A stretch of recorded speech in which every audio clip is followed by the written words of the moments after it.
ನಮಸ್ಕಾರ ವೀಕ್ಷಕರೇ, ಕರ್ನಾಟಕ ಟಿವಿಯ ಪ್ರೈಮ್ ಟೈಮ್ ನ್ಯೂಸ್ಗೆ ಸ್ವಾಗತ. ನಾನು ಯೋಗೇಶ್ ಈಶ್ವರ್. ಬಡವರಿಗೆ ಶಕ್ತಿ ತುಂಬಲು ಎಲ್ಲ 5 ಗ್ಯಾರಂಟಿಗಳನ್ನು ಕೂಡ ಪೂರೈಸಿದ್ದೀವಿ. ಯುವ ನಿಧಿಗೆ ಶಿವಮೊಗ್ಗದಲ್ಲಿ ಚಾಲನೆ ನೀಡಿದ ಬಳಿಕ ಗುಡುಗಿದ ಸಿಎಂ ಸಿದ್ದರಾಮಯ್ಯ. ಸಚಿವ ಕೆಎನ್ ರಾಜಣ್ಣ ಅವರನ್ನ ಸಂಪುಟದಿಂದ ಕೈ ಬಿಡುವಂತೆ ಆಗ್ರಹ. ಹೈಕಮಾಂಡ್ಗೆ ಕಾರ್ಯಕರ್ತರು ಪತ್ರ ಬರೆದಿರೋದು ಯಾಕೆ ಗೊತ್ತಾ? ಕಷ್ಟ ಕಾಲದಲ್ಲಿ ಬೆನ್ನಿಗೆ ನಿಂತ ಎಚ್.ಡಿ. ಕುಮಾರಸ್ವಾಮಿ ಅವರೇ, ನಿಮಗೆ ಥ್ಯಾಂಕ್ಸ್. ಎಚ್ಡಿಕೆ ಕಾಲಿಗೆ ಬಿದ್ದು ನಮಸ್ಕರಿಸಿ ಧನ್ಯವಾದ ಹೇಳಿದ ಸಂಸದ ಪ್ರತಾಪ್ ಸಿಂಹ. ಬಿಜೆಪಿ ಜೊತೆಗಿನ ನನ್ನ ಸಂಬಂಧ ಮುಗಿದು ಹೋದ ಅಧ್ಯಾಯ. ಶ್ರೀರಾಮುಲು ಜೊತೆ ಮಾತನಾಡಿ ವರ್ಷವೇ ಆಗೋಗಿದೆ ಅಂತ ಹೇಳಿದ ಜನಾರ್ದನ್ ರೆಡ್ಡಿ.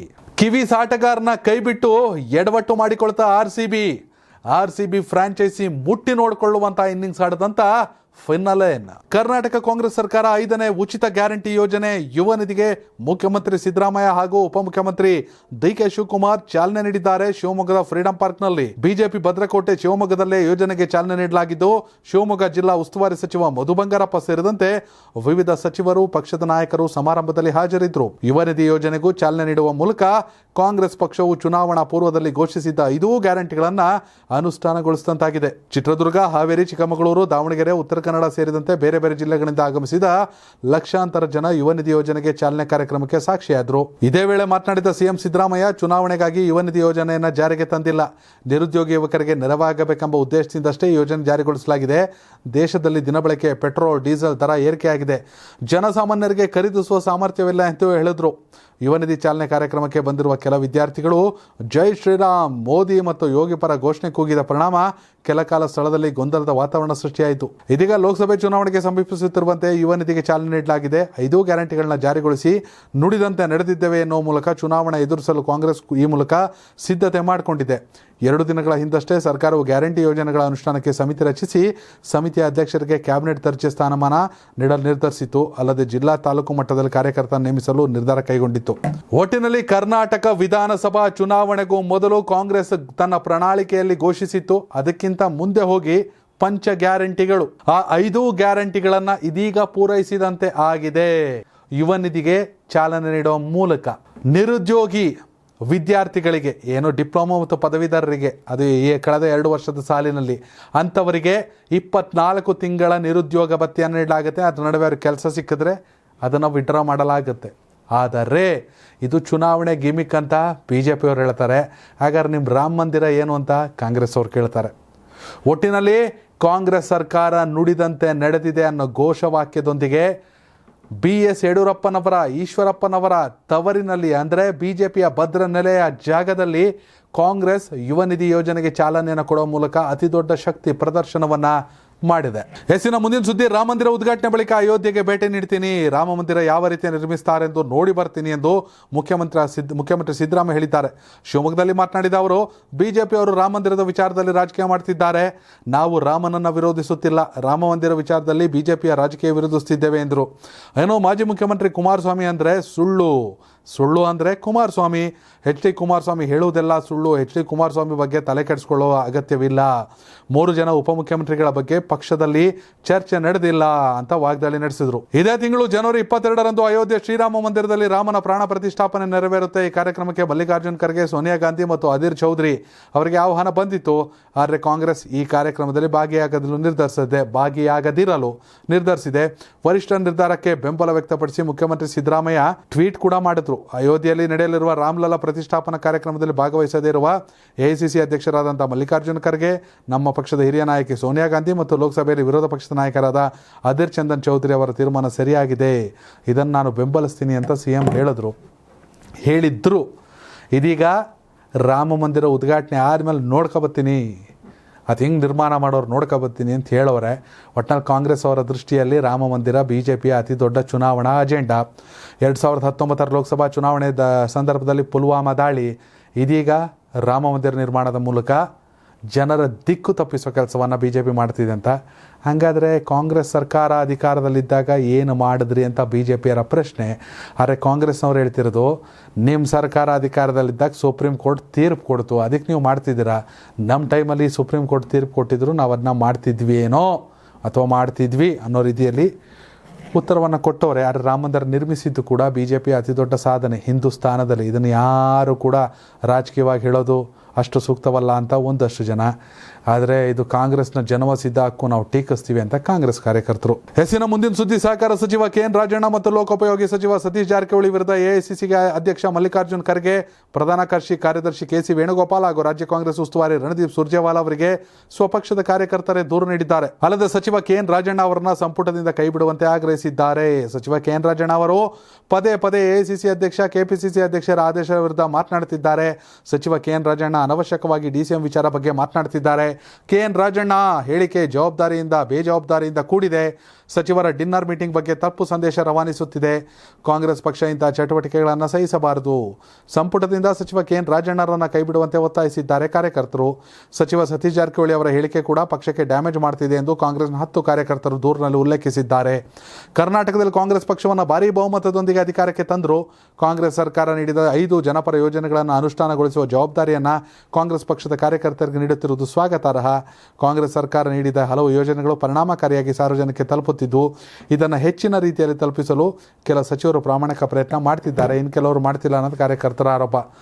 ಎಸ್ಪೆಷಲಿ ಅನವಶ್ಯಕವಾಗಿ ರಾಜ್ಯ ಸರ್ಕಾರದಲ್ಲಿ ಹೆಚ್ಚುವರಿ ಡಿಸಿಎಂ ಹುದ್ದೆಯ ಬಗ್ಗೆ ಮೇಲಿಂದ ಮೇಲೆ ಚಕಾರವನ್ನು ಎತ್ತುತ್ತಿರುವಂತಹ ಸಚಿವ ಕೆಎನ್ ರಾಜಣ್ಣ ಅವರ ವಿರುದ್ಧ ಅವರನ್ನು ಸಂಪುಟದಿಂದ ವಜಾ ಮಾಡಿ ಅಂತ ಕಾಂಗ್ರೆಸ್ನ ಕಾರ್ಯಕರ್ತರೇ ಹೈಕಮಾಂಡ್ಗೆ ಪತ್ರವನ್ನು ಬರೆದಿರೋದು ನಿಜಕ್ಕೂ ಬೇಸರದ ಸಂಗತಿ. ಜನ 135 ಕ್ಷೇತ್ರಗಳಲ್ಲಿ ಕಾಂಗ್ರೆಸ್ಸನ್ನು ಗೆಲ್ಲಿಸ್ಬಿಟ್ಟು ಅಚ್ಚುಕಟ್ಟಾಗಿ ಆಡಳಿತ ಮಾಡ್ಕೊಂಡೋಗಿ 5 ವರ್ಷ ನಿಮ್ಗೆ ಯಾವುದೇ ಗೊಂದಲ ಇಲ್ಲ ಅಂತ ಹೇಳಿದ್ರೆ ಇವ್ರುಗಳೇ ಗೊಂದಲ ಮಾಡ್ಕೊತಾವ್ರೆ, ಇವ್ರುಗಳೇ ಎಡವಟ್ಟು ಮಾಡ್ಕೊತಾವ್ರೆ. ಹೀಗಾಗಿ ಲೋಕಸಭಾ ಚುನಾವಣೆ ಫಲಿತಾಂಶದ ನಂತರ ಏನಾಗುತ್ತೋ, ಹೇಗಾಗುತ್ತೋ, ಯಾಕಾಗುತ್ತೋ, ಯಾರಿಂದ ಆಗುತ್ತೋ, ಅದರ ಪರಿಣಾಮ ಏನೋ ಎಲ್ಲವನ್ನ ಕಾದು ನೋಡಲೇಬೇಕು. ಎಸ್ಸಿನ ಮುಂದಿನ ಸುದ್ದಿ, ಲೋಕಸಭಾ ಚುನಾವಣೆ ಸಮೀಪಿಸುತ್ತಿರುವ ಬೆನ್ನಲ್ಲೇ ರಾಜಕೀಯ ಚಟುವಟಿಕೆ ಗರಿಗೆದರುತ್ತಿವೆ. ಈ ನಡುವೆ ಮೈಸೂರು ಕೊಡಗು ಕ್ಷೇತ್ರದ ಬಿಜೆಪಿ ಸಂಸದ ಪ್ರತಾಪ್ ಸಿಂಹ ಬಿಡದಿಯಲ್ಲಿ ಜೆಡಿಎಸ್ ರಾಜ್ಯಾಧ್ಯಕ್ಷ ಮಾಜಿ ಮುಖ್ಯಮಂತ್ರಿ ಎಚ್.ಡಿ. ಕುಮಾರಸ್ವಾಮಿ ಅವರನ್ನು ಭೇಟಿ ಮಾಡಿರುವುದು ತೀವ್ರ ಕುತೂಹಲಕ್ಕೆ ಕಾರಣವಾಗಿದೆ. ಕೇತುಗಾನಹಳ್ಳಿಯಲ್ಲಿರುವ ಕುಮಾರಸ್ವಾಮಿ ಅವರ ಮನೆಗೆ ಆಗಮಿಸಿ ಎಚ್.ಡಿ.ಕೆ ಅವರನ್ನು ಭೇಟಿಯಾದ ಪ್ರತಾಪ್ ಸಿಂಹ ಕೆಲ ಕಾಲ ಚರ್ಚೆ ನಡೆಸಿದ್ರು. ಬಿಜೆಪಿ ಮತ್ತು ಜೆಡಿಎಸ್ ಮೈತ್ರಿಯಾಗಿರುವ ಹಿನ್ನೆಲೆಯಲ್ಲಿ ಮೈಸೂರು ಕೊಡಗು ಕ್ಷೇತ್ರಕ್ಕೆ ಜೆಡಿಎಸ್ ಬೇಡಿಕೆ ಇಡುವ ಸಾಧ್ಯತೆ ಇದೆ. ಈ ಹಿನ್ನೆಲೆಯಲ್ಲಿ ಕ್ಷೇತ್ರದ ವಿಚಾರವಾಗಿ ಸಹಕಾರ ನೀಡುವಂತೆ ಪ್ರತಾಪ್ ಸಿಂಹ ಮನವಿ ಮಾಡಿದ್ದಾರೆ ಎಂದು ತಿಳಿದು ಬಂದಿದೆ. ಈ ಕುರಿತು ಸಾಮಾಜಿಕ ಮಾಧ್ಯಮದಲ್ಲಿ ಪೋಸ್ಟ್ ಮಾಡಿರುವ ಪ್ರತಾಪ್ ಸಿಂಹ ಅವರ ಕಾಲಿಗೆ ನಮಸ್ಕರಿಸಿ ಕಷ್ಟ ಕಾಲದಲ್ಲಿ ಸತ್ಯ ಸಂಗತಿಯನ್ನು ಜನರ ಮುಂದಿಟ್ಟು ಬೆನ್ನಿಗೆ ನಿಂತ ನಿಮಗೆ ಧನ್ಯವಾದ ಕುಮಾರಣ್ಣ ಎಂದು ಹೇಳಿದ್ದಲ್ಲದೆ ತಮ್ಮ ಭಾವನೆಗಳನ್ನು ಸೋಷಿಯಲ್ ಮೀಡಿಯಾದಲ್ಲಿ ಕೂಡ ಹಂಚಿಕೊಂಡಿದ್ದಾರೆ. ಜೆಡಿಎಸ್ ಎನ್ಡಿಎ ಮೈತ್ರಿಕೂಟದ ಭಾಗವಾಗಿದೆ. ಲೋಕಸಭೆ ಚುನಾವಣೆಗೆ ಕೆಲವೇ ತಿಂಗಳು ಬಾಕಿ ಇರುವಾಗಲೇ ಬಿಜೆಪಿ ನಾಯಕರಾದ ವಿ ಸೋಮಣ್ಣ, ಸಿ.ಟಿ. ರವಿ ಸೇರಿದಂತೆ ಇತರೆ ನಾಯಕರು ಜೆಡಿಎಸ್ ವರಿಷ್ಠ ಎಚ್.ಡಿ. ದೇವೇಗೌಡ, ಎಚ್.ಡಿ. ಕುಮಾರಸ್ವಾಮಿ ಅವರನ್ನು ಭೇಟಿಯಾಗಿ ಚರ್ಚೆ ನಡೆಸಿದ್ದಾರೆ. ಇತ್ತೀಚೆಗಷ್ಟೇ ಸೋಮಣ್ಣ ಅವರು ಹೋಗಿ ಭೇಟಿಯಾದರು. ಸೋಮಣ್ಣ ಅವ್ರಿಗಂದ್ರು ಪಕ್ಷ ಬಿಡಬೇಡ ಸೋಮಣ್ಣ, ನಾನಿರ್ತೀನಿ, ಪ್ರಧಾನಿ ಮೋದಿ ಜೊತೆ ಮಾತಾಡ್ತೀನಿ ಅಂತ ದೇವೇಗೌಡರು. ಆ ನಂತರದಲ್ಲಿ ಏಕಾಏಕಿ ಸಿ.ಟಿ. ರವಿ ಅವರು ಹೋಗಿ ಮಾತಾಡಿಸೋದ್ರು. ಇದೀಗ ಪ್ರತಾಪ್ ಸಿಂಹ. ಮೂಲಗಳ ಪ್ರಕಾರ ಮೈಸೂರು ಕೊಡಗು ಲೋಕಸಭಾ ಕ್ಷೇತ್ರಕ್ಕೆ ಜೆಡಿಎಸ್ ಪಟ್ಟನ್ನು ಇಡುವ ಹಿನ್ನೆಲೆಯಲ್ಲಿ ಅಥವಾ ಮೈಸೂರು ನಮಗೇ ಬೇಕು ಅಂತ ಕೇಳುತ್ತೆ ಅನ್ನುವ ಹಿನ್ನೆಲೆಯಲ್ಲಿ what next for Pratap Simha? ಇತ್ತೀಚೆಗೆ ಸಂಸತ್ನಲ್ಲಿ ಸ್ಮೋಕ್ ಬಾಂಬ್ ದಾಳಿಗೆ ಇವರ ಹೆಸರಿನಲ್ಲಿ ಪಾಸ್ ಇಶ್ಯೂ ಆಗಿತ್ತು. ಇದರಲ್ಲಿ ಅವ್ರ ಪಾತ್ರ ಇದೆಯೋ ಇಲ್ವೋ ಅದು ಮುಗಿದ ಅಧ್ಯಾಯ. ಆದರೆ ಪಾಸ್ ಯಾರು ತಗೊಬಂದಿರೋ ಇವ್ರ ಹೆಸರಿತ್ತು. ಅದೊಂದಷ್ಟು ಟೀಕೆ. ಅವರ ಸಹೋದರನ ವಿಚಾರದಲ್ಲಿ ಮರ ಕಡ್ದಿದ್ದು, ಅವರನ್ನು ವಶಕ್ಕೆ ಪಡೆದಿದ್ದು, ಈ ಎಲ್ಲ ಹೈಡ್ರಾಮಾಗಳಿಂದಾಗಿ ಪ್ರತಾಪ್ ಸಿಂಹ ಒಂದಷ್ಟು ಡಿಸ್ಟರ್ಬ್ ಆಗಿದ್ದರು. ಇವುಗಳನ್ನೆಲ್ಲ ಸೈಡಿಗಿಡೋಣ ಅಂದರೆ ಮೈಸೂರು ಲೋಕಸಭಾ ಕ್ಷೇತ್ರ, ಕೊಡಗು ಲೋಕಸಭಾ ಕ್ಷೇತ್ರ ಎಲ್ಲಿ ಕೈ ತಪ್ಪಿಬಿಡ್ಬಿಡುತ್ತೋ ಅನ್ನೋ ಆತಂಕ. ಹೀಗಾಗಿ ಕುಮಾರಸ್ವಾಮಿಯವರನ್ನು ಭೇಟಿಯಾಗಿ ಮಾತುಕತೆಯನ್ನು ನಡೆಸಿ ಕಷ್ಟ ಕಾಲದಲ್ಲಿ ಸಂಕಷ್ಟಕ್ಕೆ ಸಹಾಯ ಮಾಡಿದಂಥ ನಿಮಗೆ ಧನ್ಯವಾದ ಅಂತ ಕಾಲಿಗೆ ಬಿದ್ದವ್ರೆ. ಆದರೆ ಕುಮಾರಸ್ವಾಮಿಯವರು ಮಾತಾಡಿದರು ಪ್ರತಾಪ್ ಸಿಂಹ ಅವ್ರ ವಿರುದ್ಧ ಅನವಶ್ಯಕವಾಗಿ ಸಿದ್ದರಾಮಯ್ಯ ಟಾರ್ಗೆಟ್ ಮಾಡ್ತಾವ್ರೆ ಅಂತ. ಹೀಗಾಗಿ ಅವ್ರಿಗೊಂದು ಥ್ಯಾಂಕ್ಸ್ ಹೇಳ್ಬಿಟ್ಟು ಬಂದವ್ರೆ. ಬಟ್ಟು ಕುಮಾರಣ್ಣ ಎಲ್ಲ ಸೈಲೆಂಟಾಗಿರ್ತಾರೆ. ಕೊನೆದಾಗಿ ಏನು ಮಾಡ್ತಾರೆ, ಯಾಕೆ ಮಾಡ್ತಾರೆ ಕಾದು ನೋಡಬೇಕು. ಎಸ್ಸಿನ ಮುಂದಿನ ಸುದ್ದಿ, ಬಿಜೆಪಿ ಜೊತೆ ನನ್ನ ಸಂಬಂಧ ಮುಗಿದು ಹೋದ ಅಧ್ಯಾಯ. ನಾನು ಈ ಹಿಂದೆಯೂ ಹೇಳಿದ್ದೇನೆ, ಈಗಲೂ ಸ್ಪಷ್ಟಪಡಿಸುತ್ತಿದ್ದೇನೆ. ನಾನು ಶ್ರೀರಾಮುಲು ಜೊತೆ ಮಾತನಾಡಿ 1 ವರ್ಷವಾಗಿದೆ. ಅವರಿಗೂ ನನಗೂ ವೈಯಕ್ತಿಕವಾಗಿ ರಾಜಕೀಯವಾಗಿ ಸಂಬಂಧಗಳಿಲ್ಲ. ಹೀಗಿರುವಾಗ ಅವರ ಮೂಲಕ ಪ್ರಯತ್ನ ಮಾಡುವ ಪ್ರಶ್ನೆ ಎಲ್ಲಿಂದ ಬರುತ್ತೆ?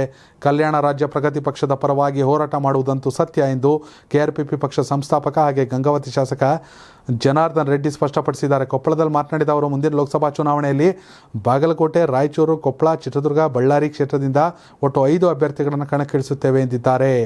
ಈ 5 ಕ್ಷೇತ್ರಗಳಲ್ಲಿ ಕ್ಷೇತ್ರಗಳಲ್ಲಿ KRPP ಪಕ್ಷದ ಅಭ್ಯರ್ಥಿಗಳು ಕಣಕ್ಕೆ ಇಳಿಯಲಿದ್ದಾರೆ. ನಾನು ಈಗಾಗಲೇ ಹೇಳಿದ್ದೇನೆ, ಬರುವ ದಿನಗಳಲ್ಲಿ ಕಲ್ಯಾಣ ರಾಜ್ಯ ಪ್ರಗತಿ ಪಕ್ಷ ತನ್ನ ಅಸ್ತಿತ್ವವನ್ನು ಉಳಿಸಿಕೊಳ್ಳುತ್ತೆ. ಉತ್ತರ ಕರ್ನಾಟಕ, ಕಲ್ಯಾಣ ಕರ್ನಾಟಕದಲ್ಲಿ ಹೆಚ್ಚು ಹೋರಾಟ ಮಾಡ್ತೀವಿ ಎಂದು ಹಿಂದುಳಿದ ಪ್ರದೇಶಗಳಾಗಿವೆ, ಅಲ್ಲಿ ಜನಾರ್ದನ್ ರೆಡ್ಡಿ ಹಾಗೂ ಪಕ್ಷ ಇರುತ್ತೆ ಎಂದರು. ಒಂದು ಜನಾರ್ದನ ರೆಡ್ಡಿ ಅವರು ಹೇಳಿರೋದು ಕೊಪ್ಪಳ, ರಾಯಚೂರು, ಬಾಗಲಕೋಟೆ, ಚಿತ್ರದುರ್ಗ, ಬಳ್ಳಾರಿ. ಎಸ್, ಈ 5 ಲೋಕಸಭಾ ಕ್ಷೇತ್ರಗಳಲ್ಲಿ KRPP ಎಷ್ಟರ ಮಟ್ಟಿಗೆ ಸದ್ದು ಮಾಡುತ್ತೋ ಗೊತ್ತಿಲ್ಲ, ಆದರೆ ಬಿಜೆಪಿಗೆ ಒಂದಷ್ಟು ಡಿಸ್ಟರ್ಬ್ ಆಗೋದಂತೂ ನಿಜ. ಜನಾರ್ದನ್ ರೆಡ್ಡಿ ಅವರು KRPP ಪಕ್ಷವನ್ನು ಅನೌನ್ಸ್ ಮಾಡುವ ದಿನ ನನಗೆ ತುಂಬ ಚೆನ್ನಾಗಿ ನೆನಪಿದೆ. ಆ ಪ್ರೆಸ್ ಮೀಟಲ್ಲಿ ಅವ್ರ ಮನೇಲಿ ನಾನು ಹೋಗಿ ಕೂತಿದ್ದೆ. ಬಿಜೆಪಿಯವರು ಸಂಕಷ್ಟದ ಸಮಯದಲ್ಲಿ ನನ್ನ ಸಹಾಯಕ್ಕೆ ಬರಲಿಲ್ಲ, ನನ್ನ ನೆರವಿಗೆ ಬರಲಿಲ್ಲ. ಕೇಂದ್ರದಲ್ಲಿ BJP ಸರ್ಕಾರ ಇದ್ದರೂ ಕೂಡ ನನ್ನನ್ನು ನಿರ್ಲಕ್ಷಿಸಿದ್ರು. ನನ್ನನ್ನು ಅನವಶ್ಯಕವಾಗಿ ಬಾವಿಗೆ ತಳ್ಳಿ ಆಳ ನೋಡುವ ಕೆಲಸವನ್ನು BJP ಕೆಲ ನಾಯಕರು ಮಾಡಿದ್ರು. ಕಷ್ಟದ ಸಂದರ್ಭದಲ್ಲಿ ನನ್ನ ಜೊತೆಗೆ ಮಾತಾಡಿಸಿದ ಯಡಿಯೂರಪ್ಪ ಅವರು, ಜಗದೀಶ್ ಶೆಟ್ಟರ್ ಇಬ್ಬರೇ. ಸಂಕಷ್ಟ ಅಂದರೇನು ಅನ್ನೋದನ್ನು ಸಾವಿಗಿಂತಲೂ ಹೆಚ್ಚಾಗಿ ನಾನು ನೋಡಿದ್ದೇನೆ. ನನ್ನ ಪಾತಾಳಕ್ಕೆ ಹಾಕೊಂಡು ತುಳಿದು ನನ್ನ ಲೈಫಲ್ಲಿ ಇನ್ನೇನಾರು ಕಷ್ಟ ಅಂತ ತುಳಿದಿರೋ ಅದು ಸಾವು ಮಾತ್ರ ಅಂದಿದ್ರು. ಇಷ್ಟೆಲ್ಲ ಮಾಡಿದ BJPಗೆ ಮತ್ತೆ ಹೋಯ್ತಾರೆ. ಅದು ಶ್ರೀರಾಮುಲು ಮುಖಾಂತರ ಅನ್ನೋ ಚರ್ಚೆ ನಡೀತಿತ್ತು. ಶ್ರೀರಾಮುಲು ಜೊತೆ ಮಾತನಾಡೋ ವರ್ಷ ಆಗ್ಬಿಟ್ಟೈತೆ. ನಾನು ರಾಜಕೀಯವಾಗಿ ಮಾತ್ರವಲ್ಲ, ವೈಯಕ್ತಿಕವಾಗಿ ಕೂಡ ನನ್ನ ಮತ್ತು ಅವರ ಸಂಬಂಧ ಮುಗಿದ ಅಧ್ಯಾಯ. ಇನ್ನು ನಾನು BJPಗೆ ಸೇರ್ಕೊತೀನಿ ಅನ್ನೋದು ಮಾತೇ ಇಲ್ಲ ಅಂತ ಕ್ಲಾರಿಟಿ ಕೊಟ್ಬಿಟ್ಟವ್ರೆ. ಅಲ್ಲಿಗೆ ಜನಾರ್ದನ ರೆಡ್ಡಿ ಅವರು ಒಂದಷ್ಟು ಇಂಪ್ಯಾಕ್ಟನ್ನು ಮಾಡೋದು. ಹೇಗೆ ರಿಸಲ್ಟ್ ಮಾಡಿ ತೋರಿಸೋರ್ರಿ, ಸುಮ್ಮನೆ ಹೇಳೋಕ್ಕಾಗಲ್ಲ. ಗಂಗಾವತಿಲಿ ಗೆದ್ದುಬಿಟ್ಟು ಅಷ್ಟು ಸುಲಭವಾಗಿ ಹೇಳೋಕ್ಕಾಯ್ತದ? ಸುಮ್ಮನೆ ಯಾರೋ ಪಾರ್ಟಿ ಕಟ್ಬಿಟ್ರು ಅನ್ನೋಕ್ಕೆ. ಹೀಗಾಗಿ ಲೋಕಸಭೆಯಲ್ಲಿ ಕೂಡ 5 ಕ್ಷೇತ್ರಗಳಲ್ಲಿ ಇಂಪ್ಯಾಕ್ಟ್ ಮಾಡೋ ಸಾಧ್ಯತೆ ಇದೆ.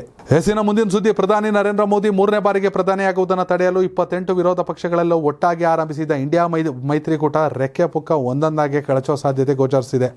ಮುಂಬರುವ ಲೋಕಸಭಾ ಚುನಾವಣೆಗೆ ಸೀಟು ಹಂಚಿಕೆ ಕುರಿತಂತೆ ಕಾಂಗ್ರೆಸ್ ಕರೆದಿದ್ದ ಸಭೆಯಿಂದ ಪಶ್ಚಿಮ ಬಂಗಾಳದ ಮುಖ್ಯಮಂತ್ರಿ ಮಮತಾ ಬ್ಯಾನರ್ಜಿ ಹಿಂದೆ ಸರಿದಿದ್ದಾರೆ. ಮುಕುಲ್ ವಾಸ್ನಿಕ್ ನೇತೃತ್ವದ ಕಾಂಗ್ರೆಸ್ನ 5 ಸದಸ್ಯರ ಸಮಿತಿ ಸೀಟು ಹಂಚಿಕೆಗಾಗಿ ಮಿತ್ರಪಕ್ಷಗಳೊಂದಿಗೆ ರಾಜ್ಯವಾರು ಮಾತುಕತೆ ನಡೆಸುತ್ತಿದೆ. ಹೀಗಾಗಿ ಮಮತಾ ಮೈತ್ರಿಕೂಟದಿಂದ ಬೇರ್ಪಡಿಸಲು ತಯಾರಿ ನಡೆಸುತ್ತಿದ್ದಾರಾ ಎನ್ನುವ ಪ್ರಶ್ನೆ ಕಾಡ್ತಿದೆ. TMC ಮುಖ್ಯಸ್ಥೆ ಮಮತಾ ಬ್ಯಾನರ್ಜಿ ಕಾಂಗ್ರೆಸ್ಗೆ 2 ಸ್ಥಾನಗಳನ್ನು ನೀಡಲು ಮುಂದಾಗಿದ್ದಾರೆ. ಪಶ್ಚಿಮ ಬಂಗಾಳದಲ್ಲಿ ಒಟ್ಟು 42 ಲೋಕಸಭಾ ಸ್ಥಾನಗಳಿದ್ದು TMC ಸ್ವಂತ 40 ಸ್ಥಾನಗಳಲ್ಲಿ ಚುನಾವಣೆ ಸ್ಪರ್ಧಿಸುವ ಉತ್ಸಾಹದಲ್ಲಿದೆ ಮತ್ತು ಕಾಂಗ್ರೆಸ್ಗೆ ಕೇವಲ 2 ಸ್ಥಾನಗಳನ್ನು ಬಿಟ್ಟು ಕೊಡುತ್ತಿದೆ. ಇದಕ್ಕಾಗಿ 7ರಿಂದ 8 ಸ್ಥಾನ ಬೇಕು ಎಂದು ಕಾಂಗ್ರೆಸ್ ವಾದವಾಗಿತ್ತು. ಬಂಗಾಳದೊಂದಿಗೆ ಅಸ್ಸಾಂ, ಮೇಘಾಲಯ ಮತ್ತು ತ್ರಿಪುರಾ ಚುನಾವಣೆಗಳಲ್ಲಿ ಸ್ಪರ್ಧಿಸಲು TMC ಬಯಸಿದೆ. ಇದರಿಂದಾಗಿ TMC ಮತ್ತು ಕಾಂಗ್ರೆಸ್ ನಡುವೆ ಭಿನ್ನಾಭಿಪ್ರಾಯ ಉಂಟಾಗಿದ್ದು, ಮಮತಾ ಬ್ಯಾನರ್ಜಿ ಅವರ 2 ಸ್ಥಾನಗಳು ಪ್ರಸ್ತಾಪವನ್ನು ಕಾಂಗ್ರೆಸ್ ನಾಯಕ ಅಧೀರ್ ರಂಜನ್ ಚೌಧರಿ ಒಪ್ಪುವುದಿಲ್ಲ. ಈ 2 ಸ್ಥಾನಗಳು ನಮ್ಮ ಬಳಿ ಇವೆ ಎಂದು ಅಧೀರ್ ರಂಜನ್ ಚೌಧರಿ ಹೇಳಿದ್ದಾರೆ. ಒಟ್ಟಿನಲ್ಲಿ ಇಂಡಿಯಾ ಮೈತ್ರಿಕೂಟ ಎಡವಟ್ಟನ್ನು ಮಾಡ್ಕೊಳ್ಳೋದ್ರಲ್ಲಿ ಯಾವುದೇ ಅನುಮಾನ ಇಲ್ಲ ಅನ್ನೋದಕ್ಕೆ ಇವೆಲ್ಲ ಉದಾಹರಣೆ. NDA ಸೋಲ್ಸೋದು, BJP ಸೋಲ್ಸೋದು, ಮೋದಿನ ಸೋಲ್ಸೋದು ಅಷ್ಟು ಸುಲಭವಾದ ಮಾತಲ್ಲ. ಯಾಕಂದರೆ ಮೋದಿಯ ಎದುರಾಳಿಗಳಾಗಿ ನಿಲ್ಲುವವರು ತುಂಬಾ ವೀಕ್. ಸೀಟು ಹಂಚಿಕೆ ವಿಚಾರದಲ್ಲೇ ಇವರುಗಳಿಗೆ ಕಾಂಪ್ರಮೈಸ್ ಕಾಯ್ತಾ ಇಲ್ಲ. ಇನ್ನು ಸರ್ಕಾರ ರಚಿಸುವ ಲೆಕ್ಕಾಚಾರ ಎಲ್ಲಿಗೆ ಬರುತ್ತೆ, ಎತ್ತ ಸಾಗುತ್ತಿದೆ ಅನ್ನೋದು ಒಂದಷ್ಟು BJPಗರ ಪ್ರಶ್ನೆ. ಹೀಗಾಗಿ ಮಮತಾ ಬ್ಯಾನರ್ಜಿಗೆ ಅದಾಲೆ ಸಂಬಂಧ ಅಳಿಸ್ದಂಗೆ ಕಾಂಗ್ರೆಸ್ ಜೊತೆಗೆ. ಹೆಸರಿನ ಮುಂದಿನ ಸುದ್ದಿ, ರಾಹುಲ್ ಗಾಂಧಿ ನೇತೃತ್ವದ ಭಾರತ್ ಜೋಡೋ ನ್ಯಾಯಯಾತ್ರೆಯು ಜನವರಿ 14ರಂದು ಮಣಿಪುರದ ತೌಬಾಲ್ ಜಿಲ್ಲೆಯ ಖಾಸಗಿ ಮೈದಾನದಿಂದ ಆರಂಭವಾಗಲಿದೆ ಎಂದು ಕಾಂಗ್ರೆಸ್ ತಿಳಿಸಿದೆ. ಇಂಪಾಲ್ನ ಅರಮನೆ ಮೈದಾನದಿಂದ ಯಾತ್ರೆಗೆ ಚಾಲನೆ ನೀಡಲು ಅನುಮತಿ ನೀಡಬೇಕೆಂದು ಕಾಂಗ್ರೆಸ್ ಪಕ್ಷ ಮಣಿಪುರ ಸರ್ಕಾರಕ್ಕೆ ಕಳೆದ ವಾರ ಮನವಿ ಮಾಡಿತ್ತು. ಆದರೆ ರಾಜ್ಯ ಸರ್ಕಾರ ಕೆಲವು ಷರತ್ತುಗಳೊಂದಿಗೆ ಅನುಮತಿ ನೀಡಿದ್ದು, ಕೊನೆ ಕ್ಷಣದಲ್ಲಿ ಸ್ಥಳವನ್ನು ಬದಲಾಯಿಸುವಂತೆ ಒತ್ತಾಯಿಸಿದೆ ಎಂದು ಮಣಿಪುರ ಕಾಂಗ್ರೆಸ್ ಅಧ್ಯಕ್ಷ ಕೈಶಮ್ ಮೇಘಚಂದ್ರ ಸಿಂಗ್ ತಿಳಿಸಿದ್ದಾರೆ.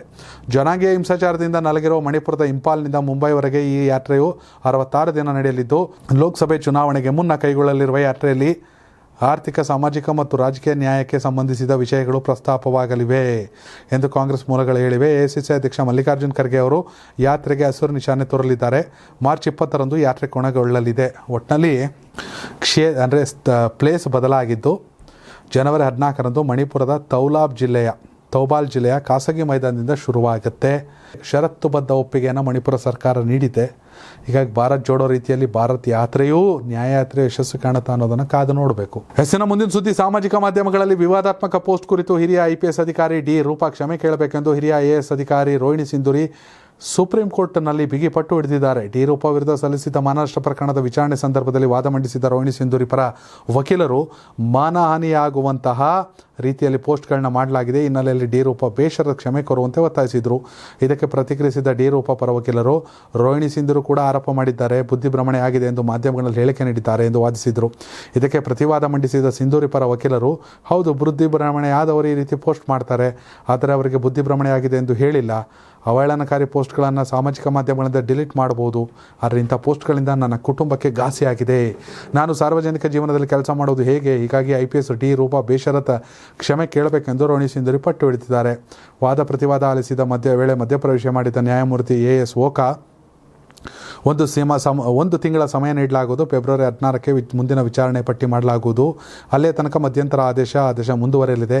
ಯಾರ ವಿರುದ್ಧವೂ ಆರೋಪ ಪ್ರತ್ಯಾರೋಪ ಮಾಡಬಾರ್ದು, ಸೋಷಿಯಲ್ ಮೀಡಿಯಾದಲ್ಲೂ ಪೋಸ್ಟ್ ಮಾಡುವಂತಿಲ್ಲ ಎಂದು ನ್ಯಾಯಾಧೀಶರು ಸೂಚಿಸಿದ್ದಾರೆ. ಇಲ್ಲಿಗೆ ಬಂದು ನಿಂತ್ಕೊಂಡೈತೆ. ಪೋಸ್ಟ್ ಡಿಲೀಟ್ ಮಾಡಬೇಕು ರೋಹಿಣಿ ಸಿಂಧೂರಿಯವರ ವಿರುದ್ಧದ್ದು ಅಂತ ಹೇಳಿತ್ತು ನ್ಯಾಯಾಲಯ ಡಿ ರೂಪ ಅವರಿಗೆ. ಇದಕ್ಕೆ ಸಿಂಧೂರಿ ಅವರು ಕ್ಷಮೆ ಕೇಳಲೇಬೇಕು ಅಂತ ಪಟ್ಟು ಹಿಡ್ದಂಗೆ ಅವರೇ. ಎಸಿನ ಮುಂದಿನ ಸುದ್ದಿ. ದೇಶದಲ್ಲಿ ಇದುವರೆಗೆ ಕೋವಿಡ್ ವೈರಾಣುವಿನ ಹೊಸ ಉಪತಳಿ JN1 ಸೋಂಕು 1013 ಜನರಿಗೆ ತಗಲಿರುವುದು ದೃಢಪಟ್ಟಿದ್ದು. ದೇಶದಲ್ಲಿ ರೂಪಾಂತರಿ ಕೊರೋನಾ JN1 ತಳಿ 1000ವನ್ನು ದಾಟಿದೆ. ಇದು ಭಾರತೀಯ ಕೋವಿಡ್ ವೈರಾಣು ಸಂರಕ್ಷಣಾ ವಿಶ್ಲೇಷಣಾ ಘಟಕ ತಿಳಿಸಿದೆ.